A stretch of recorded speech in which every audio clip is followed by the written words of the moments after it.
What's going on, you guys? Your boy Bill Mahari here, represent Mahari Nation Sports Podcast. Much love to the entire LDBC and the entire basketball community. You understand what I'm saying? Um, Last week, I was pretty much exhausted with the entire overtime week at my workplace, so I needed some time, a little bit of rest, though. But I'm back this week with a jam-packed load of videos coming up for you guys, and I will have my show, Basketball Conversations, on Friday night at 9 p.m. Central Time. Um, we're about 94 subscribers away from the big 1,000. So let's continue on to the push to the big 1,000 before the end of the year, guys. You know what I'm saying? And also another thing too. Ironically, on election day this Tuesday, I will turn 28 years old. If you can't believe it or not. Um, but I appreciate all the love and support, though, guys. They've really been appreciative. But we're gonna kick off this week with an episode of More Historical Perspective that I like to do on Monday through Friday at 9 p.m. Central Time. I mean 9 a.m. Central Time. And what I want to discuss about today, obviously on the screen here, we're going to discuss about the 1992 NBA Finals between the Chicago Bulls and the Portland Trail Blazers. For Chicago, this was their second straight trip to the NBA Finals after winning their first championship the previous year against Magic Johnson and the Lakers. For the Blazers, this was their second trip to the NBA Finals in 3 years.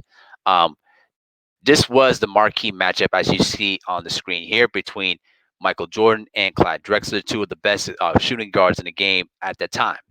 And the media and a lot of the people and all the basketball pundits are tried to feel the matchup similar to, the Bird versus Magic Johnson matchup. To give you guys a bit of a historical perspective about these two players, you know, both those guys pretty much met each other in the 1982 NCAA Final Four in New Orleans when Drexler was a member of Phi Sigma Gemma in Houston, and Michael Jordan was pretty much with North Carolina, and he was a freshman that year. And then pretty much in that game, North Carolina was much more the superior team than Houston was, and North Carolina kind of pretty much blew them out of the building. Um, Up until then, Clyde Drexler, you know, went to the NBA in 19 after the 83 year. All right, he was drafted. Ironically, he was drafted 14th overall by the Portland Trailblazers. The next year, obviously, Jordan goes to the draft, and he was drafted third overall by the Bulls. And the Blazers could have had both Jordan and Drexler on the same team together. You know what I'm saying? But the Blazers picked Sam Bowie because they wanted to have a big man because they already had Clyde Drexler in the fold. So their thinking was, why do we need two guys who play the same position on the same team? You could have done wonders with it, but you don't know. But we don't know. That's always going to be up for debate. But that's just a bit of a bit of a historical background about these guys. By the time both these guys made their headway into the NBA, Michael Jordan was already a multi-time MVP, and basically at that time in 1992, he was once again the MVP winner once again, and he also won once again another scoring title. Title, you know what I'm saying? And Michael Jordan was already Defensive Player of the Year. In '88, and Clyde Drexler, who slowly came into his own in the NBA. Um, that year, he was first team All NBA with Jordan. Okay, he was already an All Star, and he was going to be on the USA Olympic Dream Team. And this was a guy that was also, I think, he finished either second or third in MVP vote behind Michael Jordan. And so both these guys were pretty much the marquee matchup of that series. Now, if you remember from the documentary, there was a perception that both of these guys were pretty much their equal, and Jordan admitted that Drexler was a threat, but to put Drexler in the same class as Jordan, he took that as an insult, and he made it a mission at the start of the series to pretty much kill Clyde Drexler at every single turn. And both these teams had long journeys to get to the finals. For the Bulls, after sweeping Miami in three, they went into a tough 7-game series against the New York Knicks, and then they basically survived 6 games against the Cavaliers. For the Blazers, on the other hand, you know what I'm saying? Um, I think the Blazers. Let me check this out real quick. Just gotta remember. I think I did pull this up. I think I forgot to do it. Okay, here we go. So the Blazers, on the other hand, you know what I'm saying? They went through the Lakers, to beat them in 4 games, and then went up against the run and gun Phoenix Suns team. This was the year before they made the Barkley trade, beat them in 5 games. Which also featured this double overtime game, which both Portland scored 153 points to Phoenix 151, and then went up against the Utah Jazz, who were making their first trip to the Western Conference Finals, and it really was a tough 6 game series. So both these teams were pretty much had rough roads to get to that point. The Bulls were pretty much a team that was making was entering their peak now as defending champions, because by that time Michael Jordan had learned to use his teammates through all the Detroit Piston years. You know what I'm saying? And now with Pippen in the fold and being as one of the best two-way players in the game, the Bulls were pretty much a problem for the rest of the league. For the Blazers, they were pretty much a high scoring, fast paced type of athletic team. You know what I'm saying? They love to, shoot threes, and they love to, quicken the pace of the game.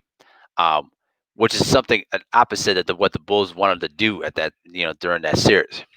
But enough of that. Now we get into game one of that series, okay? And before the night before game one, Magic Johnson, who worked as a commentator for NBC Sports, met up with Michael and pretty much told Magic, "I'm going to kill Clyde Drexler in the game." And what we saw in game one was uh, just one of the best pure individual performances you'll ever see in finals history. Um, Ironically, the Blazers were off to a hot start. I think that in that game, in game one, they they actually were up by as many as like what 10 points in the first quarter before the Bulls started storming back, and then pretty much from there on, Jordan just took over the game, where he made 6 3-pointers that tied, the NBA Finals record at the time, and then tied, I think it was Elgin Baylor for the most points in a half by scoring 35 points. I mean, people forget Jordan was not known for his 3-point shooting. Even though he can make threes, he wasn't a guy that looked to shoot threes a lot, while Clyde Drexler did. And the way that he was shooting his threes, he was just pulling them up like warm up jumpers. Like every time he shot the ball, it was like a warm up jumper, and it it kept going in every time. And the drama in that Chicago series started to build up. And when Jordan hit the 6-3 with Clifford Robinson weekly closed out on him, he turned to Magic Johnson on the NBC commentating table and basically gave him the shrug that, hey, I can't believe what's going on here. You know what I'm saying? Just one of the great shooting performances you'll ever see. Jordan finished that game with 39 points, and Drexler, on the other hand, shot 5 of 14 for only 16 points. And the Bulls blew out the Blazers in game one, but the Blazers did came back in game two.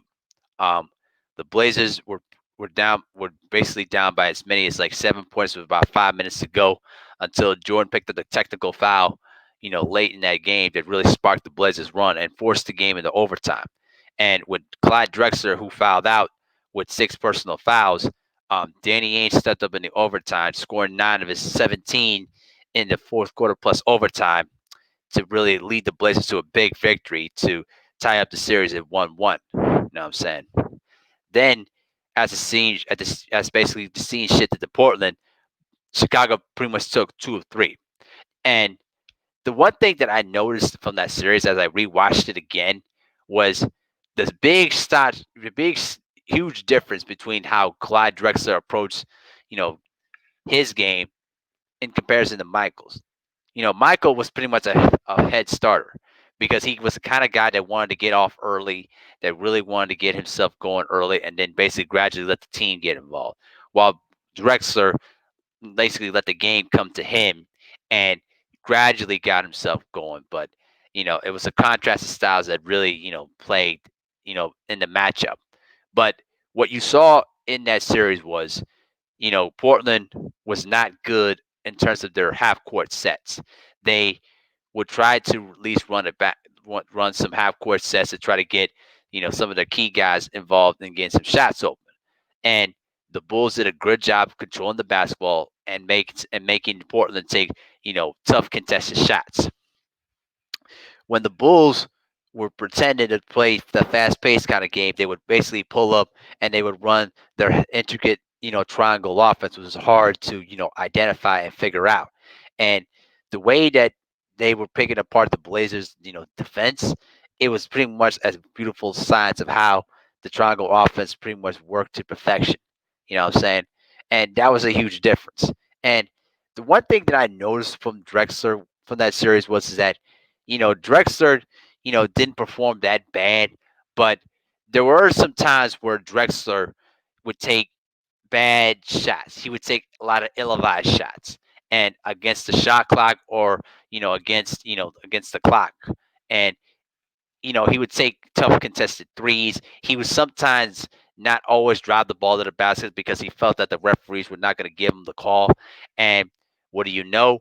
Drexler kept missing a lot of shots and would take his team out of the flow of the offense. And there were a lot of times where he would take too many shots and not try to get his teammates involved. And it really was one of the key factors of how the Blazers lost that series. It wasn't just because of Bulls, dominance on the offensive end. It was two things: Drexler's stupid shot selection and Rick Allen's inability to adjust in the half court sets. That's why they lost that series. But people forget the Blazers were up by as many as 15 in Game 6 when they were down 3 games to 2 heading into the fourth quarter. And all they had to do was pretty much hold up to that lead, and they got a chance to go to Game 7, which anything can be possible in a Game 7.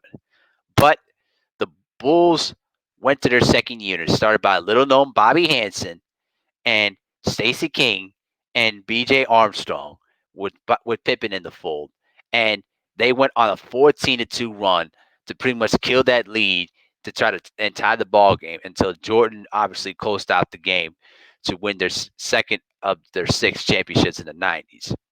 And when you look back at that series, there's always going to be a lot of things to think about. But I think the big thing that would separate, those two great superstars was is that Michael proved to everybody who was number one in the NBA, and everyone else was a distant second. And Michael never missed an opportunity to go at Drexler every time they stepped on the basketball court. And unfortunately for the Blazers, it was their last opportunity to win that elusive championship that had pretty much eluded them. And they failed once again in 6, and which began a decline for the Portland Trailblazers. They were still a really good playoff team, but they weren't as a dominant team as they were in the recent years. They did make the playoffs, again the next year, but then they lost in the first round. And then a couple of seasons later, Drexler was traded to Houston, where he eventually won his first championship with Olajuwon.